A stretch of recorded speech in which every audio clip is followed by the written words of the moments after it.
I think it's going to be popular with most. Bath get the nudge on. Controlled at the back there by Bayliss. Still kept it in, now picks up, drives for the line, just short. Has he grounded it? The answer's yes. Quinn Roux collects this one. Bath break off the back with Bayliss. Cam Redpath, Spencer, Finn Russell, lovely. Will Muir will stroll in. That is a brilliant move. Second try for Bath. Pure excellence off the training ground. Bereft of numbers out wide on that occasion, and it eventually ends up in the hands of James Ram, and he goes over his fifth. And they start to get it rolling forwards towards the line. Bath building some momentum here. Over and try score.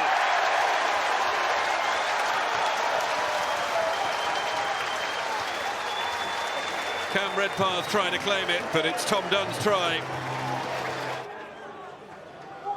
On another interception, and no one is going to stop Ben Spencer. Even Ollie Slightholme on full gas won't catch him. Spencer over, and the bonus try score. Various different permutations play out differently, don't they? And great turnover.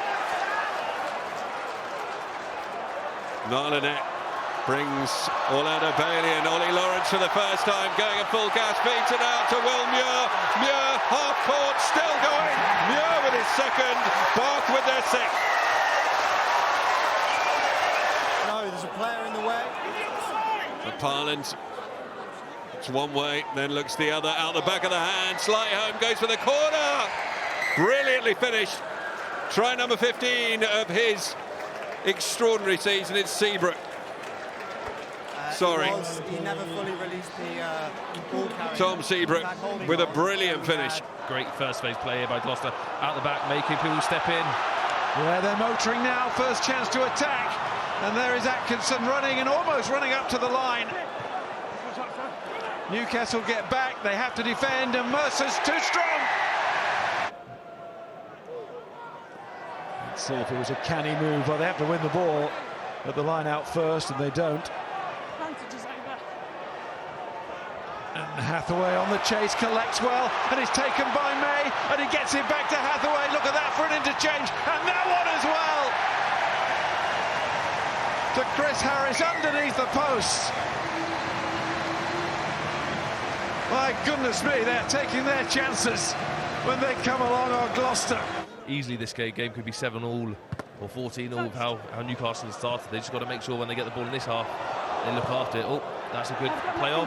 And they've got to stay calm as well, because moments like this are starting to work for Gloucester, and there are players running through onto this to score number 3. Charlie Atkinson. Yeah, just checking in the background, yeah.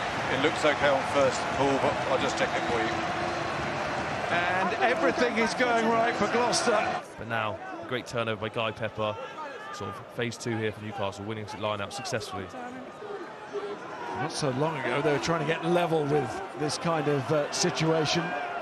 Now the scoreboard looks horrible, but it can change quickly. It's up to them to make it change. Throwing the backs in to try and get this as the ball at the base of all of this, and they've got it. That always indicates that they're going to have a wraparound play and use Chris as a second lead line, or hit up and use a wider pass second phase. Gloucester looking for the bonus point score. Let's see what happens as Thorley comes off his wing. Oh, the tackle there was absolutely vital from Hutchison. Here's Mercer. Inglefield wants quick ball here. It's tight on this side, but it might not be if he goes through and he gets support. But again, Gloucester have got in good position here defensively. They've got numbered up both sides.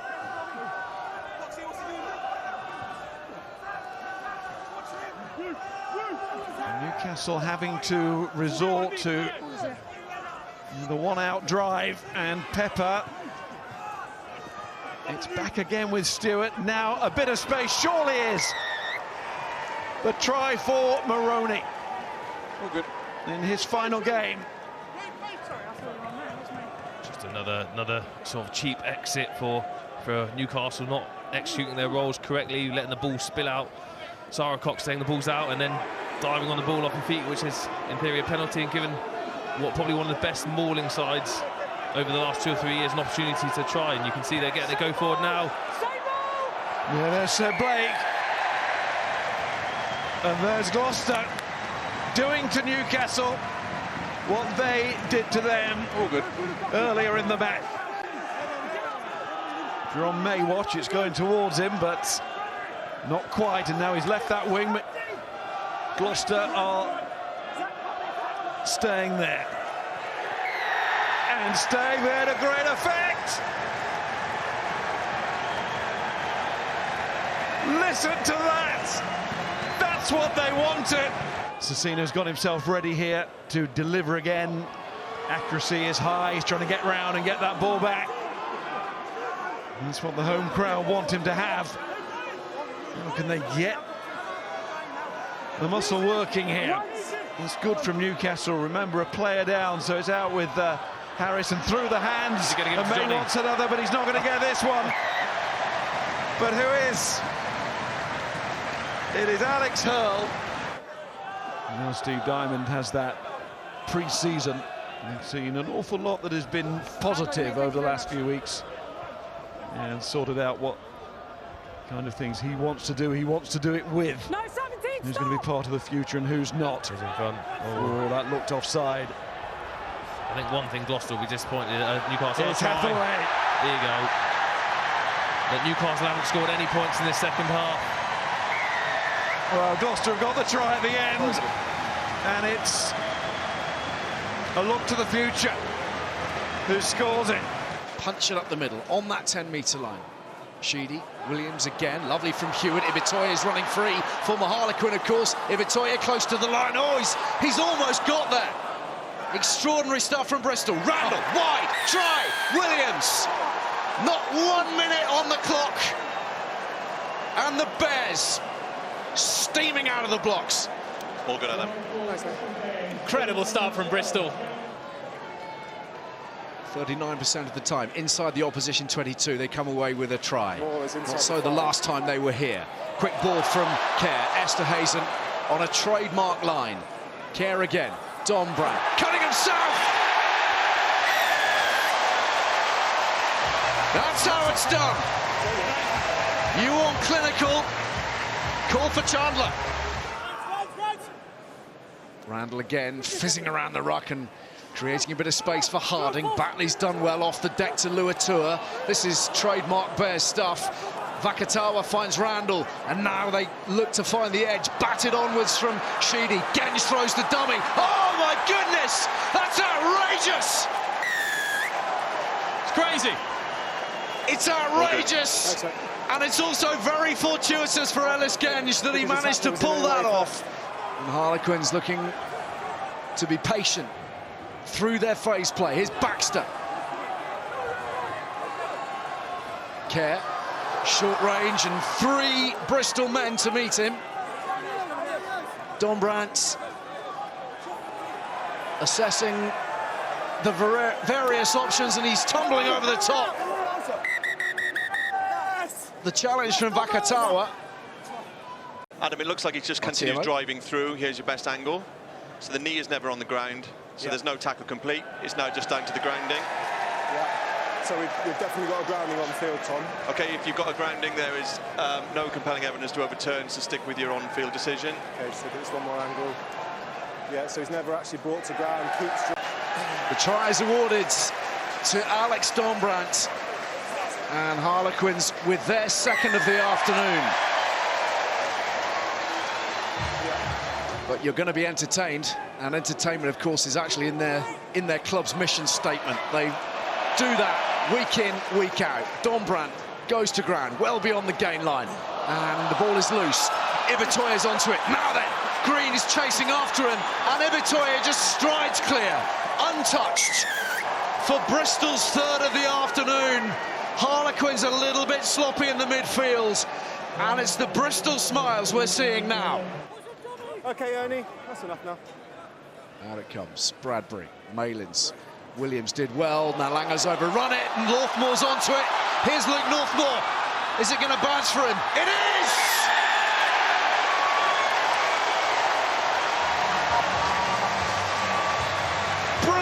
opportunism. You can't fault it. Knew exactly what he needed from that ball. Waited, juggled, scored. Vital times for Harlequins. How well has he done there, Luke Northmore? How well? Lays it up for Porter. Here come the heavies. Herbst. Penalty advantage behind the Quins. Levis goes to ground. And they're at it again from close range. Porter pops it to Baxter. Quins players flood to the right.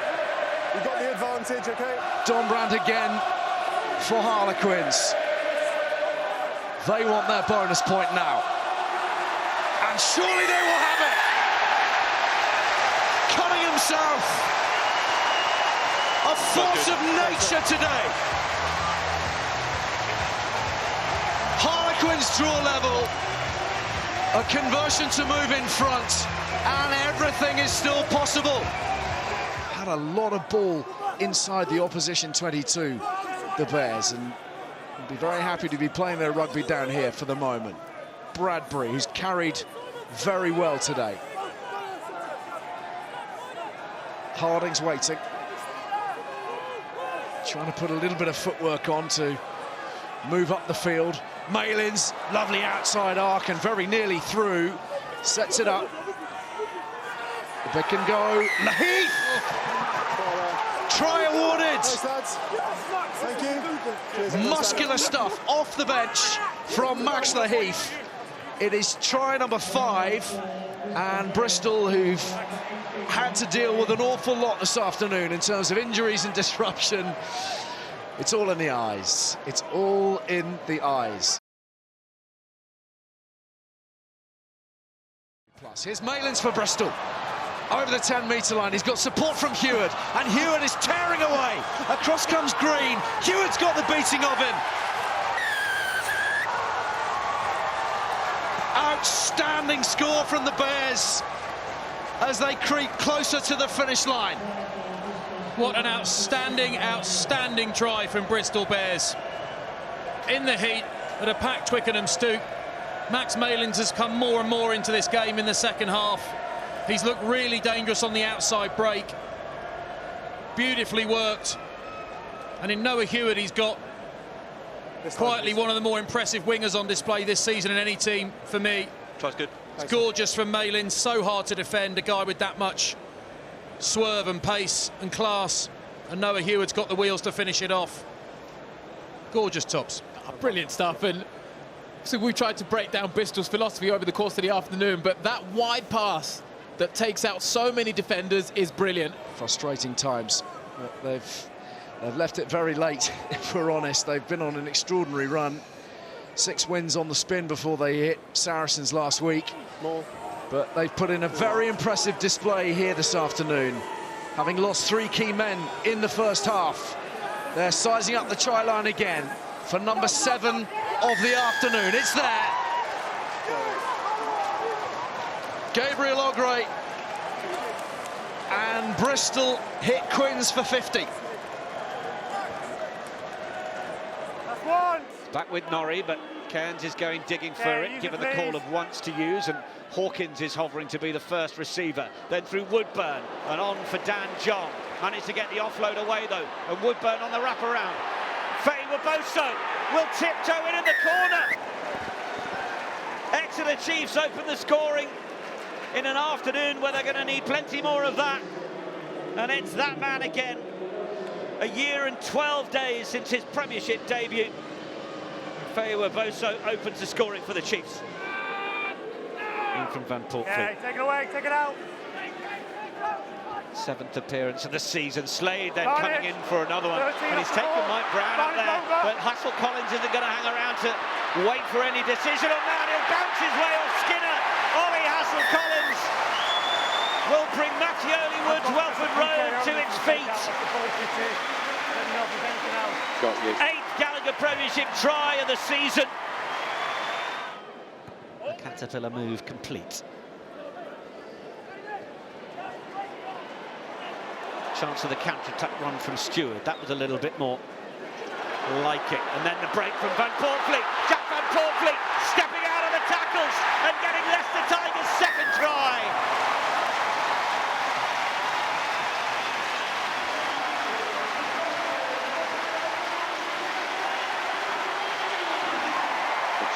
Two tries in 7 matches for Van Portfleet. Not gone for too much length on the dropout, and Brown beats one defender. Van Portfleet out the back. Pollard, not a lot of time on it. Then it goes from Kelly to Scott, back to Kelly, and then over the top for Hassel Collins, who's got Rafael on the outside. It's a beautiful last give of the pass, and it's a third try for Leicester Tigers. Dan John, another man who's been going well. Rob Baxter's been enjoying the efforts of the 22-year-old with the 15 on his back. Cairns looking to try and make a late pass, but it wasn't to be, and it's George Martin who's striding up the middle for Leicester Tigers, and then the lovely ball back inside, and it's Stewart, the option to give it. It would have been a popular score if Scott could have gone over on his last game, but it will be the try. It will be the try for Mike Brown. Now it might be there. Jenkins drives low. Vermeulen. It was low or over the tackler, and it was neither in the end. Now a little bit more width. Now the line at their mercy, but still short. Popped up for Skinner. Driven back again. The defensive effort is admirable from the Tigers, but eventually the Chiefs have got their way over. Dan Frost, the man. Thrust after thrust from the Chiefs. It's taken them a long while to find their second try of the match. And they're going to try and play quickly, try and bring the likes of Zach Wimbush, huge 6'6" centre, onto the ball. And now Tigers give away another penalty, and Dan Frost isn't going to hang around. He's looking for another opportunity to score, and Chiefs nearly fluff their lines, but they get it right. And Ross Vincent. Prem. He had his brother to the left, instead he had Roebuck to the right. Roebuck breaks through, and is this the first score? It's taken 22.5 minutes, but the first try is a biggie for the Sharks. And then James off that left boot. Still waiting to find out where James is going to be playing next season, but he'll be playing well for somebody. And he chases the kick, and Prem, huge moment. Oh, when we look back at the end of the season, how big might that be? If Sale are sashaying into the playoffs, how big is that? It's a Saracens throw. It's a Theodan throw. Oh, and they've done it cleverly, and they've gone through the middle. Earl took it on initially, and now Ezekwe. Something it would seem they'd spotted as Dan tries to capitalise on it. Riccione waits. Vunipola might be the final 15 minutes here at the Stonex. Might not be. Saracens perhaps on the long road back, and the try scored by Marco Riccione.